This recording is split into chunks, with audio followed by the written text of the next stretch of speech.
హే friends! ఈరోజు మన స్వప్న స్వగృహ కిచెన్‌లో మరొకసారి కొత్త వంటతో మీ ముందుకొచ్చాను.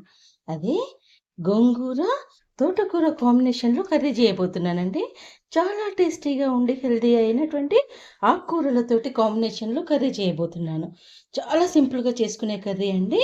గోంగూరలో ఎటువంటివో మనందరికీ తెలుసు.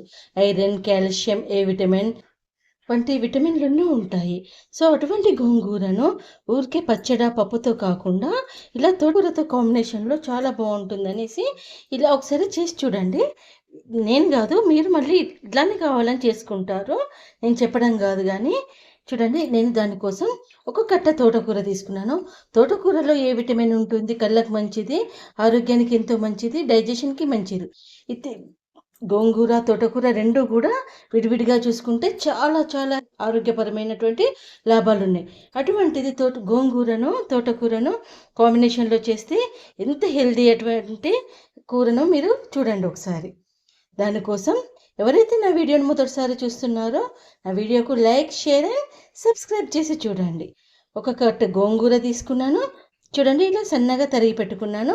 తరిగి ఉప్పు నీళ్ళల్లో వేసి కడుక్కున్నానండి. నానబెట్టి పెట్టాను. ఎందుకంటే ఇప్పుడు వర్షాకాలం కాబట్టి కొంచెం ఆకుకూరలో పురుగు లాంటిది ఏమన్నా ఉంటుందని ఆకుకూరలను ఉప్పు నీళ్ళల్లో నేను నానబెట్టి పెట్టుకుంటాను. ఒక కట్ట తోటకూర తీసుకున్నాను. తర్వాత 3 టమాటోలు, గోంగూరలోని పుల్లదనాన్ని తగ్గించడానికి 3 టమాటోలు, ఒక 10 పచ్చిమిర్చి, ఆనియన్, వెల్లుల్లి, కొంచెం చింతపండు అండి. ఇంత చిన్న రెమ్మలు, 2 రెమ్మలంత చింతపండు, ఒక 4 ఎండుమిర్చి. సో, ఇలా సింపుల్‌గా చేసుకునే కర్రీని ఎలా చేయాలో ఇప్పుడు మీకు చూపిస్తాను. చూడండి, ముందుగా ఒక గిన్నె పెట్టుకోవాలి. ఆయిల్ వేసుకోవాలి. కొంచెం పెద్ద గిన్నె పెట్టుకోవాలండి. ఎందుకు అనంటే ఆకు కాబట్టి అది ఉడికినాక చిన్నగా అయిపోతుంది గానీ, ముందు పట్టడానికి కొంచెం పెద్ద గిన్నె పెట్టుకోవాలి. సో, ఒక గిన్నె పెట్టుకున్నాను. కొంతమంది ముందు 2 ఆకులను ఉడికించేసుకొని తాలింపేస్తారు. అట్లా గూడా చేసుకోవచ్చు. ఇలా గూడా చేసుకోవచ్చు. సో, జీలకర్ర వేసుకోవాలి ఆయిల్ వేడైనాక.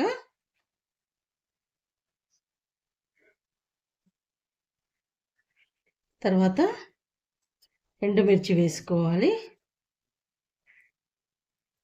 పచ్చిమిర్చి ఎక్కువనే వేసుకుంటున్నాం గాబట్టి, ఎండుమిర్చి ఒక 4 వేసుకుంటున్నానండి.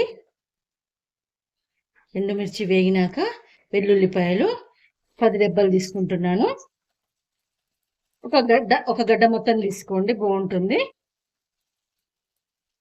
తర్వాత పచ్చిమిర్చి కొంచెం కలుపుకోవాలి. ఇవి బాగా వేగనవసరం లేదండి. ఆపుతున్నట్టుగా ఉడికితే సరిపోతుంది. కొంచెం వేగి కొంచెం వేగినాక ఆనియన్ వేసుకోవాలి. ఆనియన్ ఒక పెద్ద గడ్డ వేసుకుంటున్నాను.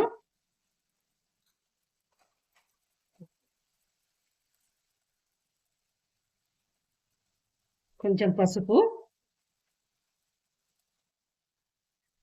వేసుకొని ఫస్ట్ తోటకూర వేయాలండి. తోటకూర ఇలా వేసేసుకోవాలి. చూడండి, నేను చెప్పే పద్ధతిలో చేసి చూడండి. మళ్ళీ మీరు ఇదే పద్ధతిలో చేసుకుంటారు. చాలా సింపుల్‌గా చేసుకునే పద్ధతి ఇది. తర్వాత ఇందులో చింతపండు, టమాటో వేగడం అవసరం లేదండి. టమాటో అనేది ఉడకాలి. సో, మనం ఆయిల్‌లో వేయట్లేదు. తోటకూరలో మధ్యలో పెడుతున్నాము. తర్వాత గోంగూర పెడుతున్నాం దాని మీద నుంచి. ఈ 2 ఆకుల వేడికి టమాటో అనేది ఉడికి చాలా టేస్టీగా ఉంటుందండి.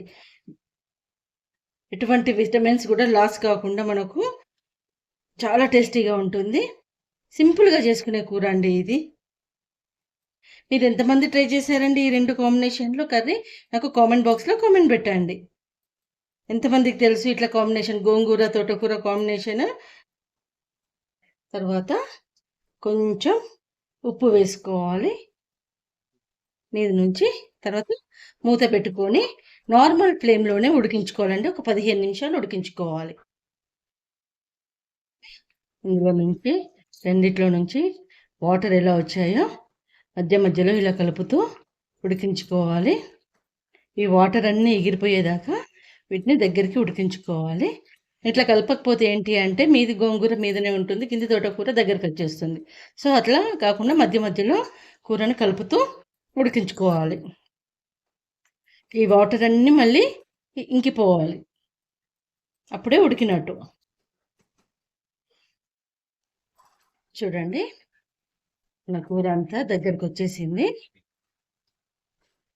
ఇంకొక 2 మినిట్స్ ఉడికించుకుంటే నాకు సరిపోతుంది. ఈ స్టేజ్లోనే మనం ఉప్పు అనేది చెక్ చేసుకోవాలండి. ఉప్పు తక్కువగా అనిపిస్తే ఇప్పుడే వేసుకోవాలి, తర్వాత కరగదు.